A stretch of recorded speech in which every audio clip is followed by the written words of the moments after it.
Salutări la toată lumea, numele meu este Electronic și bine v-am găsit la un nou episod. Astăzi o să jucăm Castle Crash, cum v-am promis în episodul de Clash Royale.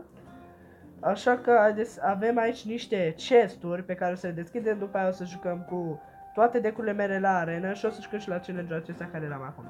Mai întâi aș vrea să intru pe Anamnet, ok? Haideți să începem să deschidem chesturile. Blizzard și Archer. Pirate, să dacă acum pot, nu pot. Ok. De aici luăm. Hai să luăm și niște epice, că aici se câștigă mai greu epice. Trebuie să luăm Skeleton Shulk Warrior. Golem și Gust of Wind. Pirate, am un gol în chestul. Ok. Skeleton Swarm și Spike Statue. Și haideți, cel puțin o epică. Te rog, dă-mi o epică. Nu mi-a dat. Archer și Dryad. Ok. Bun. Haideți să vedem ce avem la challenge. Să jucăm Nature Mod. O să iau deck-ul acesta, că e cel mai bun dintre toate. Și o să jucăm la Nature Mod cu el. Vedem ce putem face. Asta sincer e deck-ul meu preferat și o să joc la arena cu care deck îmi place în ordinea preferințelor mele pe deck-urile pe care le am. Ok, începe cu un dwarf. Să vedem jos la început o să pierd. Ok, n-am nimic ce să pun, o să șterg Gust of Wind. Deși îmi folosea înainte. Maraitor, bun. Ok, o să-i topesc cu de-asta. Și o să bag un Blizzard. Repede! Bun. Ok, perfect. Dă-i. Super. Bun. Nu Nature modul. Ok, cred că s-a terminat deja meciul. După acum, cred că am pierdut meciul. Am zis că a pierdut. Dacă dă mana ritual, n-am pierdut. Dă mana ritual. Nu-mi dă mana ritualul. Și atunci ce pot să fac? Mai numai să trec cu timpul un pic. Dă mana ritualul repede, că dacă nu pierd. Perfect, mana ritualul. Pe repede, mai repede. Am pierdut. Da, n-am reușit. Ok, să încerc din nou. Că dacă acestea e bun, numai nu mi-au picat cărțile bine. Trebuie să-mi pice mana ritual din prima. Pentru a reuși să dau contra. Și nu mi-a picat din nou. Ce pot să-i spun? Hai să vedem. Toți au dwarf, really? Mana ritual, bun. Cred că o să-i dau bait deocamdată cu niște skeleți. Perfect! Super! Și-a pus Jesterul. Hai cu Storm Elemental. Facem un push pentru început. Dau protection. Nu! Nu s-a dus și cu Fire Elementalul meu. Mamă, ce urăsc Reaper-ul ăla. Îl urăsc. Am pierdut. Am pierdut. Standard Bearer. S-a terminat. Din nou mi-a ajuns Reaper-ul pe Castle. Am înțeles. Oricum, n-are niciun rost. Uite, mai are. Nu știu câți Reaper are, dar știu care mulți. Nu vezi că iau deck-uri ieftine. Ok, pe atunci o să folosesc... atunci o să folosesc deck-ul numărul 2. Vreau să văd cât de bun e asta. Dubla 2. Dubla 2. Sper că asta e mai bun, că sper că cu asta câștig mai bine decât cu cealaltă. Pe bune. Asta e Nature Mode, deci cred că mă ajută.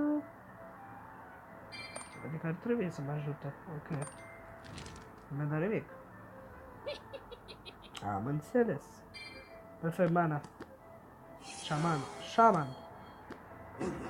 Shamanul, dacă nu știți, oameni buni, Shamanul e legendară, că și sunt legendare. Ok, o să pun Mage aici.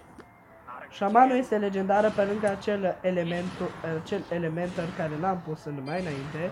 Se numește Storm Elemental. Și acela este legendar din motivul că el crește atât de mult încât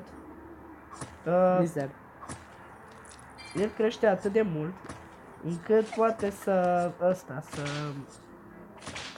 acum mi-aș dori să-mi dea un Spectre, că atunci cred că i-am dat-o bine. El dă lightning și tot nu-mi dă Spectre. Dar s-ar putea să-l bată înainte să dea Spectre-ul. Ok. Păi, da, cred că o să-l bat înainte să-mi dea Spectral. Deci, o să dăm Demon. Lasă rezistă trofee. Ok. Mi-a dat Inferno, dar nu e bani și l-am bătut. Ok, nici nu am apucat să vă arăt ce face Spectralul. Am de două legendare și peste 2 săptămâni o să mai apuc încă una, de-aia și jucăm aici.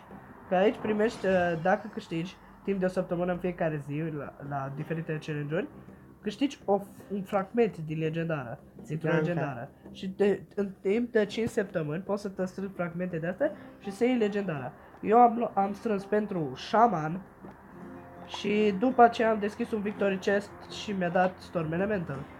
2 legendare în acea zi. Acestea sunt legendare.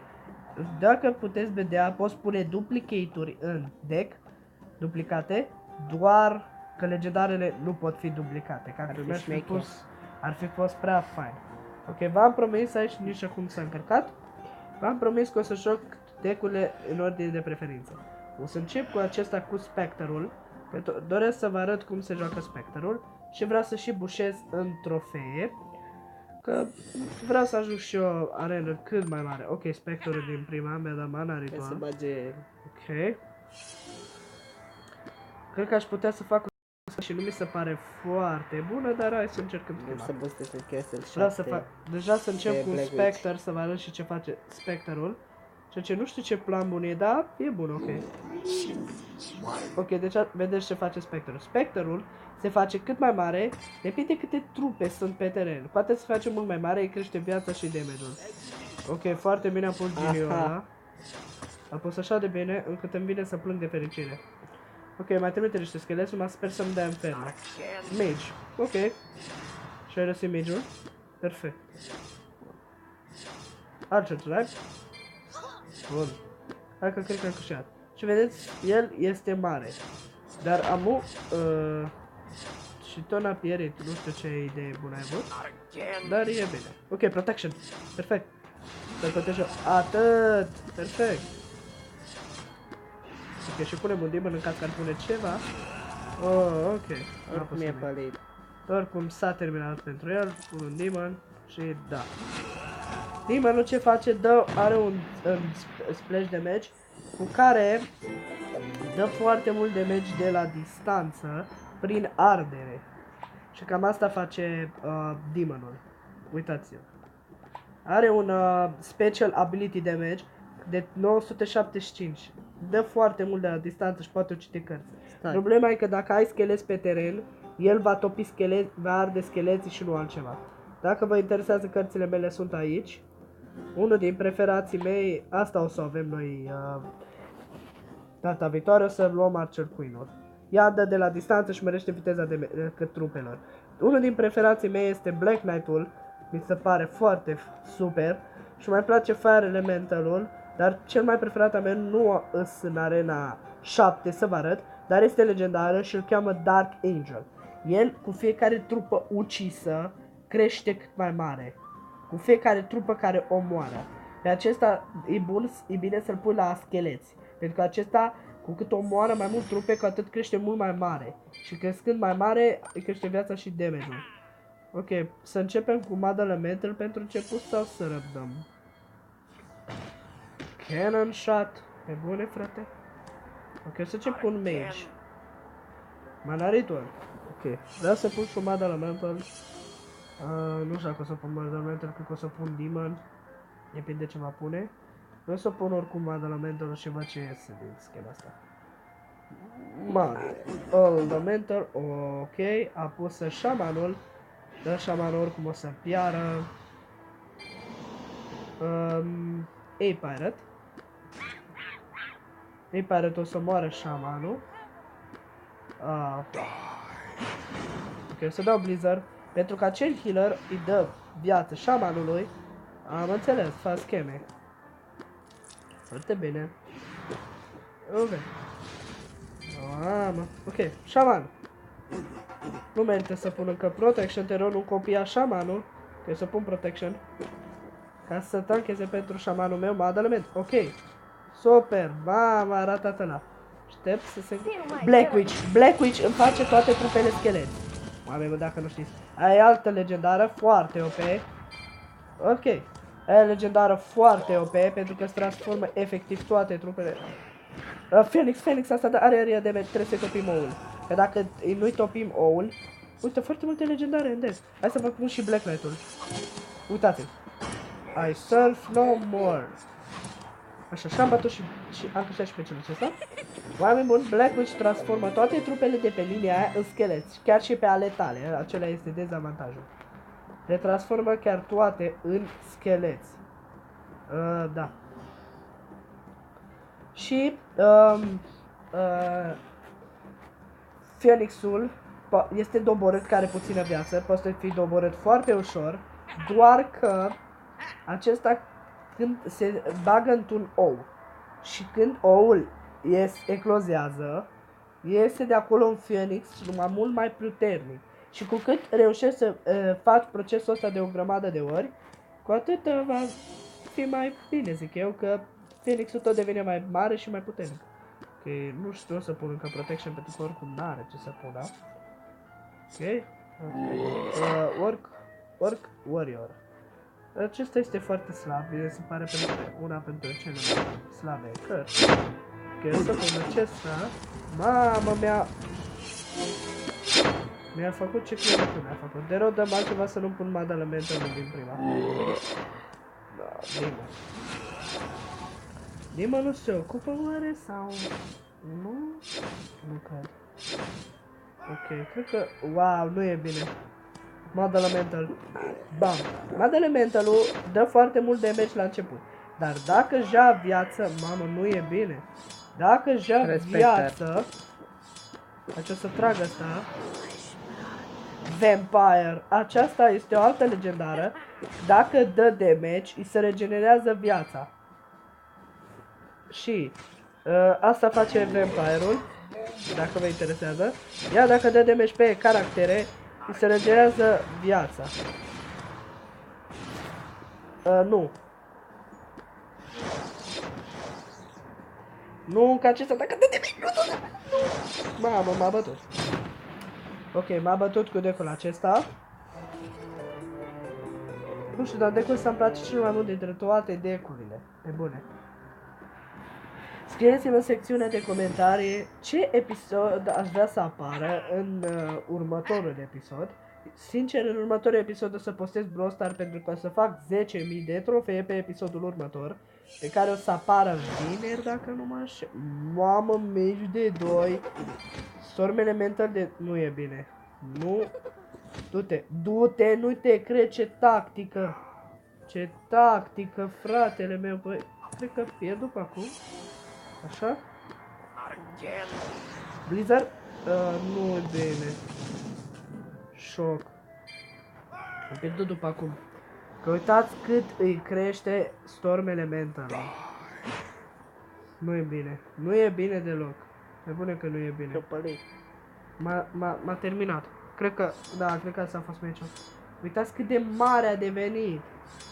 Eu nu am ce să-i fac, pe bune. Uitați cât de damage va da. Uitați. Ok. Uitați, nu m-a aproape timpul, nu aproape timpul, am înțeles. Wow, ce repede mi-a dat-o. Înseamnă că nu dă mult dacă nu se omoră că mă gândim. Ok, pe haideți atunci să luăm un alt deck pentru că clipul oricum e prea scurt. Hai să iau Spectre-ul, că am văzut că o mergi bine. Și îmi place. Deck-ul ăsta îmi place cel mai puțin dintre toate deck-urile, dar e bun.